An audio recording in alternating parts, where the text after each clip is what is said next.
اعوذ باللہ من الشیطان الرجیم بسم اللہ الرحمن الرحیم۔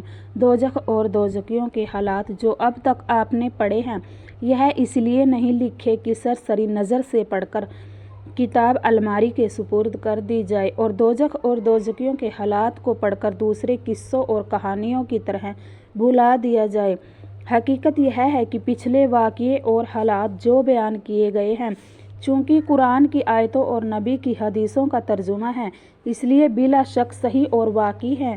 اگر ان کو بار بار پڑھا جائے اور اپنے بد عملیوں پر نظر کی جائے تو سخت سے سخت دل والا انسان بھی اپنی زندگی کو بہت آسانی سے پلٹ سکتا ہے اور اپنے نفس کو دوزخ کے حالات سمجھا کر نیکیوں کے راستے پر ڈال سکتا ہے، بشرط کہ اللہ اور اس کے رسول صلی اللہ علیہ وسلم کو سچا سمجھتا ہو اور ان کے بتائے ہوئے دوزخ کے حالات کو صحیح اور واقعی مانتا ہو۔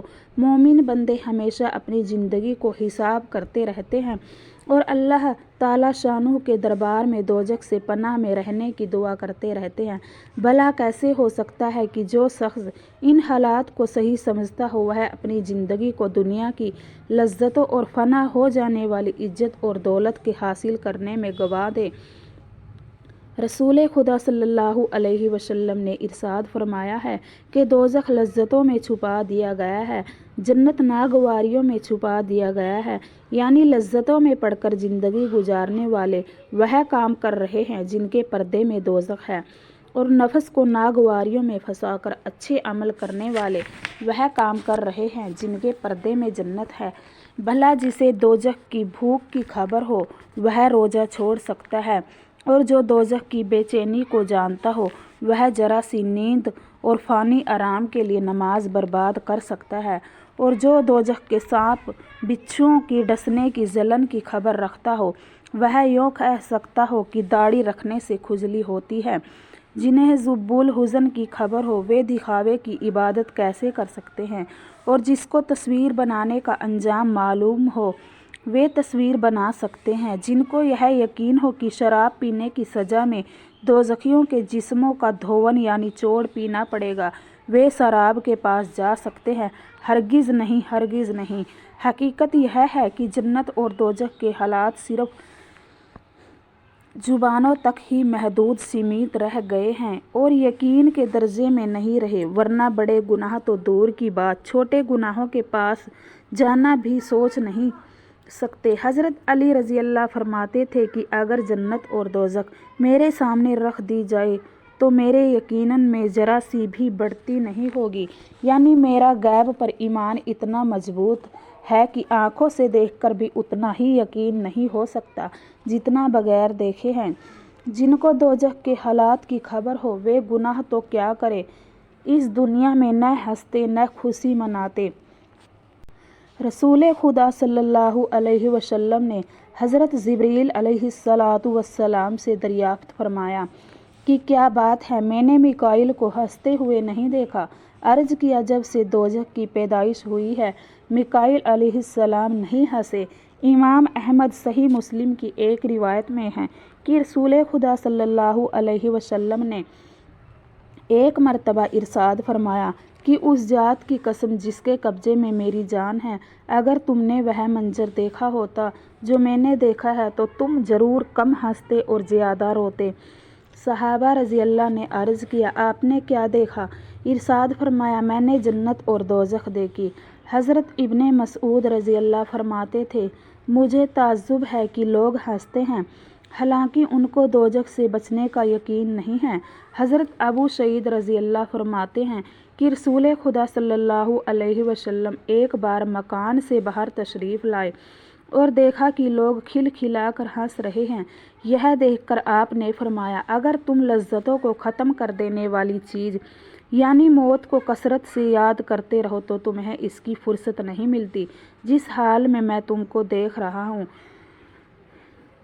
عرض یہ ہے کہ ہوشیار وہی ہے جو اپنی آخرت کی زندگی بنائے اور 2-4 دن کی مال و دولت، عزت و آبرو، عہدہ و حکومت کے پھندوں میں پڑ کر اپنی جان کو دوزخ کے حوالے نہ کرے۔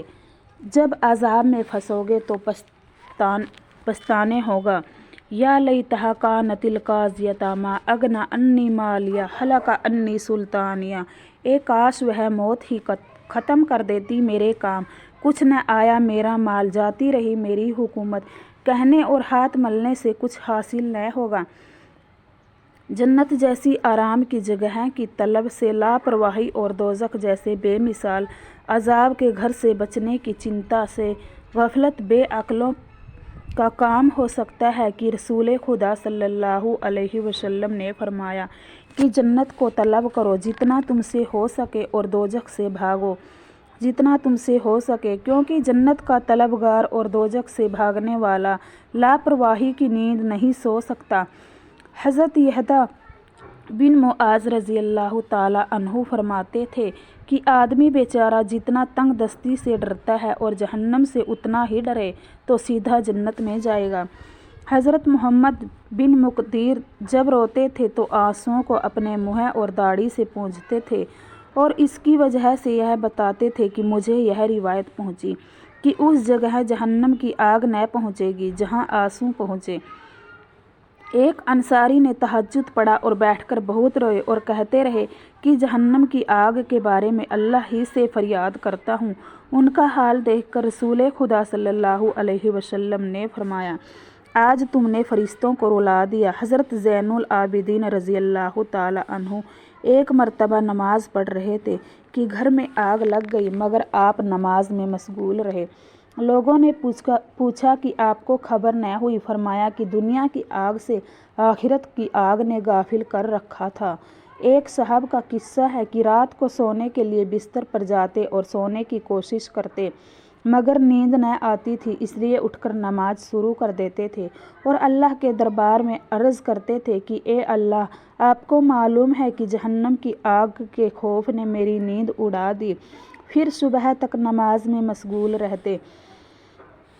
حضرت ابو سعید رضی اللہ ہر وقت روتے رہتے تھے۔ اس کی وجہ پوچھی گئی تو آپ نے فرمایا کہ اگر خدا کا یوں ارشاد ہو کہ گناہ کرو گے تو ہمیشہ کے لیے حمام غسل خانہ میں قید کیے جاؤ گے تو اس کے ڈر سے میرا آنسو ہرگز نہ رکے گا۔